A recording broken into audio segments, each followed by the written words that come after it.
على من لا نبي بعد وبعد أما بعد فأعوذ بالله السميع العليم من الشيطان الرجيم بسم الله الرحمن الرحيم الذين آمنوا ولم يلبسوا إيمانهم بظلم أولئك لهم الأمن وهم مهتدون. معزز سامعین و ناظرین، آپ کے سامنے اللہ کی کتاب سورہ انعام سورت نمبر 6 کی آیت نمبر 82 تلاوت کی ہے. آپ کے سامنے آنے کا مقصد اللہ کا پیغام آپ لوگوں تک پہنچانا ہے اور اس یاد دہانی کے ساتھ اپنی بھی اصلاح کرنی ہے اور آپ لوگوں کی بھی اصلاح کرنی ہے. آج ہم دیکھیں اس دنیا کو، ہر طرف پریشانی ہے، ہر طرف ظلم ہے. گھروں کے اندر پریشانیاں نظر آتی ہیں. ظالم حکمران اس ملک کے اوپر مسلط ہو چکے ہیں. اس ملک میں ایسا طبقہ اور ایسا ادارہ نہیں ہے جہاں کرپشن نہیں ہوتی. آج یہ کلمہ پڑھنے والا مسلمان، لا الہ الا اللہ کا اقرار کرنے والا، نماز پڑھنے والا، زکوٰۃ دینے والا، حج ادا کرنے والا، اپنے آپ کو مومن اور مسلم کہنے والا، آج اتنے گناہوں کے اندر یہ ملوث ہو چکا ہے اور اس کو پتہ ہی نہیں ہے، اس کو شعور نہیں ہے کہ میں گناہ کر رہا ہوں. آج آپ دیکھیں، چھوٹے سے چھوٹے گناہ کے اگر ہم احاطہ کریں، آج ہر مسلمان کی منہ سے آپ کو گالیاں جو ہے آپ سنیں گے، بے تحاشا گالیاں دیتا ہے. یہ فکر اس کو نہیں ہے کہ یہ محمد صلی اللہ علیہ وسلم نے منع فرمایا ہے. آج آپ دیکھیں غیبت ہو رہی ہے. غیبت کرنے والے کے بارے میں اللہ نے فرمایا ہے کہ یہ اپنے مردے بھائی کا گوشت کھانے کی مانند ہے. میرے بھائیوں، آج پاکستان میں زنا کے اڈے کھولے ہوئے ہیں. ہر شہر اور سٹی کے اندر زنا کے اڈے آپ کو نظر آئیں گے اور سرکاری طور پر اس کے سیکورٹی جو ہے ہوتی ہے. میرے بھائیوں، قرآن مجید کہتا ہے وَلَا تَقْرَبُوا الزِّنَا إِنَّهُ كَانَ فَاحِشَةً وَسَاءَ سَبِيلًا. زنا کرنا تو دور کی بات ہے، زنا کے قریب ہی نہیں جانا، یہ بڑا فاحش کام ہے اور یہ بہت بری راہ ہے، اللہ فرماتا ہے. آج آپ دیکھیں، ہمارے پاکستان میں ایک بل پاس ہوتی ہے اور اس بل کا غلط فائدہ اٹھا کر آج لڑکا لڑکے سے شادی کرتا ہے. آج ایک لڑکا دوسرے لڑکے سے زنا کرتا ہے. میرے بھائیوں، یہ اتنا بڑا ظلم ہے، یہ اتنا بڑا ظلم ہے کہ اس پیغام کے لیے اللہ نے ایک رسول کو بھیجا تھا، ایک نبی کو بھیجا تھا. وہ لوط علیہ السلام اپنی قوم کے سامنے آئے تھے. وَلُوطًا إِذْ قَالَ لِقَوْمِهِ أَتَأْتُونَ الْفَاحِشَةَ مَا سَبَقَكُم بِهَا مِنْ أَحَدٍ مِنَ الْعَالَمِينَ. لوط علیہ السلام اپنی قوم کو دعوت دیتے ہیں کہ اے میری قوم، یہ تم فحشاء کا کام کرتے ہو، تم سے قبل عالمین میں کسی ایک فرد نے یہ کام نہیں کیا ہے. نوح علیہ السلام ہمیں تاریخ سکھاتے ہیں کہ تاریخ میں کسی انسان نے یہ کام نہیں کیا ہے. انکم، اللہ کے نبی نے فرمایا، یقیناً تم اپنے عورتوں کو چھوڑ کر تم مردوں کے ساتھ زنا کرتے ہو. اللہ کے نبی نے فرمایا کہ تم بہت اسراف کرنے والے قوم ہو. وما كان جواب قومه الا ان قالوا اخرجوهم من قريتكم انهم اناس يتطهرون. قوم کے پاس کوئی جواب نہیں تھا، صرف قوم نے یہ کہا کہ اس نوح علیہ السلام کو اور ان کے ساتھیوں کو اس گاؤں سے نکال دو، یہ بڑے پاکیزہ لوگ ہیں. اللہ رب العالمین فرماتا ہے کہ میں نے نوح علیہ السلام کو بچا لیا، اس کے اہل کو میں نے بچا لیا اور اس کی بیوی کو جو پیچھے رہنے والی تھی وَكَانَتْ مِنَ الْغَابِرِينَ. اللہ فرماتا ہے میرے بھائیوں، وَأَمْطَرْنَا عَلَيْهِمْ مَطَرًا. اللہ فرماتا ہے ان کے اوپر اللہ نے پتھروں کی بارش برسائی تھی. فَانظُرْ كَيْفَ كَانَ عَاقِبَةُ الْمُجْرِمِينَ. اللہ فرماتا ہے آپ دیکھ لیجئے کیسی حالت بنا دیتے ہم مجرم قوم کی. تو میرے بھائیوں، آج ہمارے ملک میں ایک ایسے لوگ موجود ہیں جو سامنے گناہ کرتے نظر آ رہے ہیں، ایک ایسے لوگ بھی موجود ہیں جو پردے گمنامی میں کرپشن کرتے ہیں، پردے گمنامی میں ہمارے غریب عوام کا مال کھاتے ہیں، پردے گمنامی میں ہمارے عوام کا خون جو ہے وہ پیتے ہیں۔ وہ آج ہمارے اسپتالوں میں، ہمارے ملک میں وہ ڈاکٹر حضرات ہیں، آج ذرا احاطہ کرے کہ ایسے پردے گمنامی میں رہتے ہیں کہ آپ کو شعور نہیں ہوگا، اپنے آپ کو فرشتہ کہنے والے ہیں۔ جب یہ تعلیم حاصل کرتے ہیں تو یہ عہد کرتے ہیں کہ ہم انسانی خدمت کریں گے۔ آج دنیا میں جو سب سے جھوٹ بولا جاتا ہے وہ یہ جھوٹ ہے کہ جب ایک انسان میڈیکل فیلڈ میں آتا ہے سب سے پہلے وہ اقرار کرتا ہے کہ ہم انسانی خدمت کریں گے۔ میرے بھائیوں، کوئی انسان کی خدمت کے لیے اس کورس کے اندر نہیں آتا ہے، پیسہ کمانے کے لیے آتا ہے، لیکن پھر پیسہ کمانا وہ حلال طریقے سے بھی آپ کما سکتے ہیں۔ آج ایک ڈاکٹر کے پاس ایک مریض جاتا ہے، وہ ڈاکٹر اس کو دوائیاں لکھتا ہے اور ایسی دوائیاں لکھتا ہے جو لوکل کمپنیوں کی ہوتی ہے میرے بھائیوں، اور وہ ڈاکٹر ان دوائیوں کے ذریعے سے بڑی بڑی کمپنیوں کے وہ مال جو ہے وہ لیتا ہے۔ وہ کمپنیاں اس کو کہتی ہے کہ تمہیں ہم گاڑی دیں گے، تمہیں ہم فریج دیں گے، تمہیں ہم یہ چیزیں دیں گے، یہ چیزیں دیں گے۔ وہ ڈاکٹر ہماری عوام کا خون پیتا ہے، ایسی ایسی دوائیاں لکھتا ہے، اور آپ دیکھیں لیبارٹری کے ساتھ اس کا الگ کنیکشن ہوتا ہے۔ اگر ٹیسٹ کی ضرورت بھی نہیں ہوگی، ہمارے ڈاکٹر آج جو ہے آپ کو ٹیسٹ لکھ کے دیتا ہے، آج MRI لکھ کے دیتا ہے، آج CT اسکین لکھ کے دیتا ہے۔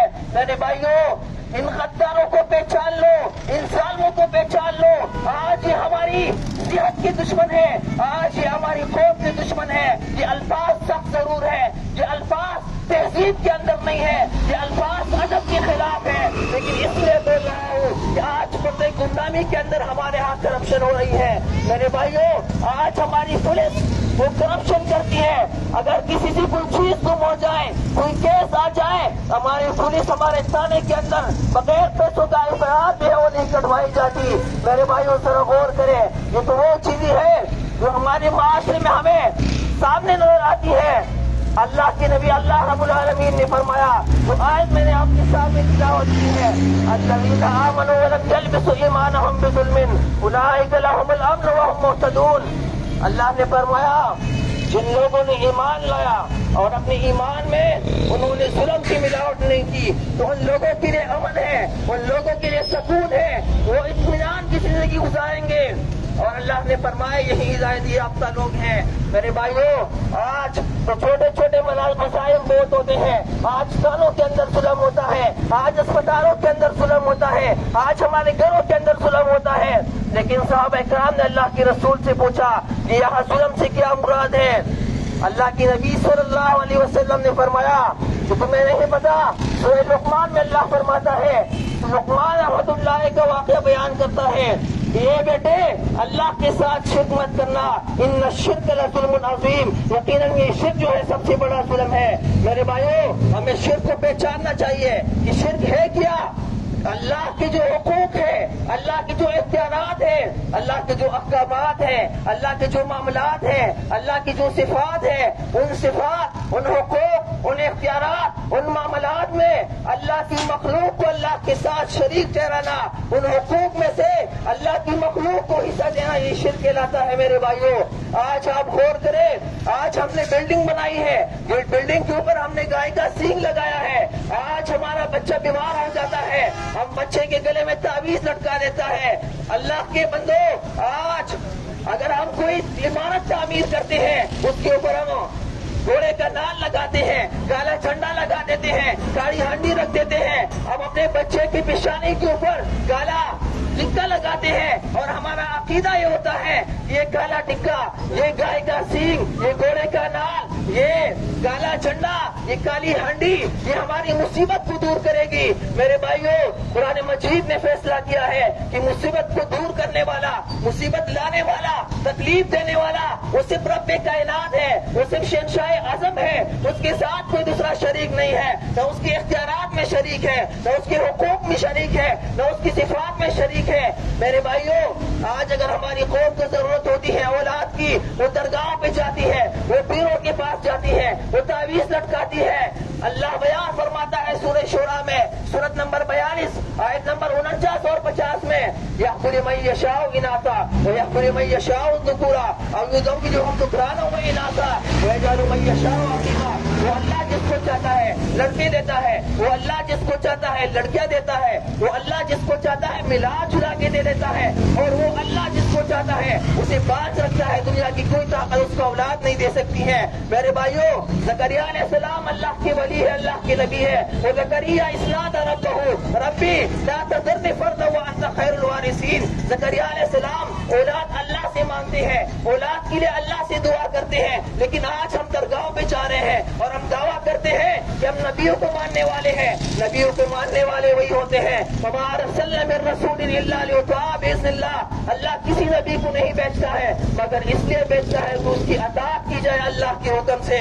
تو ہمیں زکریا علیہ السلام کی اطاعت کرنی ہے, ہمیں ابراہیم علیہ السلام کی اطاعت کرنی ہے کہ انہوں نے اولاد اللہ سے مانگی ہے, ہم بھی اولاد اللہ سے مانگیں گے. انہوں نے اپنی دعائیں اللہ سے کی ہے تو ہم بھی اپنی دعائیں اللہ کے سامنے پیش کریں گے. میرے بھائیوں, ہم غیر اللہ سے دعائیں نہیں کریں گے, ہم یا رسول کے نعرے نہیں لگائیں گے, ہم یا علی کے نعرے نہیں لگائیں گے. علی رضی اللہ تعالیٰ عنہ ہمارے سروں کے تاج ہیں, وہ اللہ کے ولی گزرے ہیں, وہ محمد صلی اللہ علیہ وسلم کے صحابی گزرے ہیں. لیکن وہ علی رضی اللہ تعالیٰ عنہ اپنی نماز میں اقرار کرتے تھے ایاک نعبد و ایاک نستعین, اے اللہ میں خاص تیری ہی عبادت کرتا ہوں اور تجھ ہی سے میں دعا مانگتا ہوں. تو میرے بھائیوں, یہ علی رضی اللہ تعالیٰ عنہ کی تعلیم ہے کہ میں اللہ کے سامنے کھڑا ہوتا ہوں, اللہ سے میں دعا مانگتا ہوں, تو تم بھی اللہ سے مانگو, میرے نام کے نعرے مت لگاؤ. آخر میں علی رضی اللہ تعالیٰ عنہ کو شہید کر دیا جاتا ہے. اگر علی ہمارا اللہ ہے, اگر علی مدد کر سکتا ہے تو علی رضی اللہ تعالیٰ عنہ نے اپنے آپ کو کیوں نہیں بچایا؟ تلوار سے اس کے اوپر وار ہوتی ہے, تلوار سے کیوں نہیں بچایا؟ علی رضی اللہ تعالیٰ عنہ سے خون بہتا ہے, اپنے خون کو وہ نہیں روک سکے. تو معلوم ہوتا ہے کہ وہ اللہ کے عاجز بندے تھے, وہ اللہ کی ولی ضرور تھے, لیکن وہ مشکل کشا نہیں ہے, وہ داتا نہیں ہے, وہ دستگیر نہیں ہے. میرے بھائیوں, وقت کم ہے, مختصر کرتا ہوں کہ ہمیں چاہیے کہ جو کتاب اللہ نے بھیجی ہے, جو پیغام اللہ نے بھیجا ہے, اس پیغام کو ہم سیکھنے کی کوشش کریں, اپنی مادری زبان کے اندر سیکھیں. یہ مشکل کتاب نہیں ہے. علماء کا یہ فتویٰ غلط ہے کہ اس کی سیکھنے کے لیے 14 علوم کی ضرورت ہے, 18 علوم کی ضرورت ہے.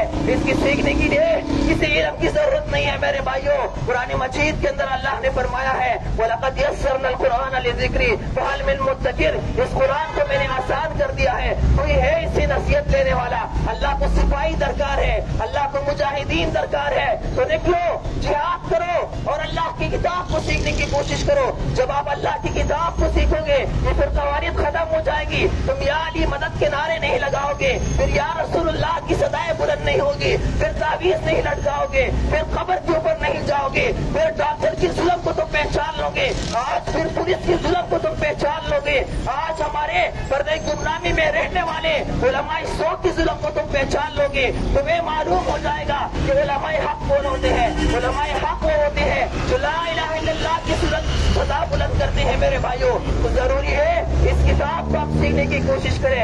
اگر اس کتاب کو ہم نہیں سیکھیں گے, اللہ رب العالمین نے ایک فتویٰ دیا ہے اس کتاب کے حوالے سے.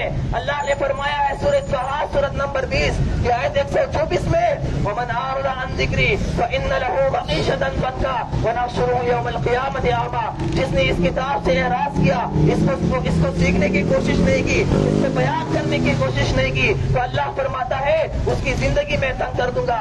قیامت کے دن اسے میں اندھا اٹھاؤں گا, وہاں یہ فریاد کرے گا اور یہ کہے گا وَقَدْ كُنْتَ بَصِيرًا قَالَ رَبِّ لِمَا حَشَرْتَنِي أَعْمَىٰ وَقَدْ كُنْتَ بَصِيرًا. اے میرے رب, مجھے کیوں اندھا اٹھایا گیا؟ میں تو دیکھا کرتا تھا, دنیا میں تو میری آنکھیں تھی. اللہ فرمائے گا قَالَ كَذَٰلِكَ أَتَتْكَ آيَاتُنَا فَنَسِيتَهَا وَكَذَٰلِكَ الْيَوْمَ تُنسَىٰ. میں نے اپنی آیات بھیجی تھی دنیا میں, اپنی کتاب بھیجی تھی, تو میری کتاب کو بھول گیا, میری آیات کو بھول گیا.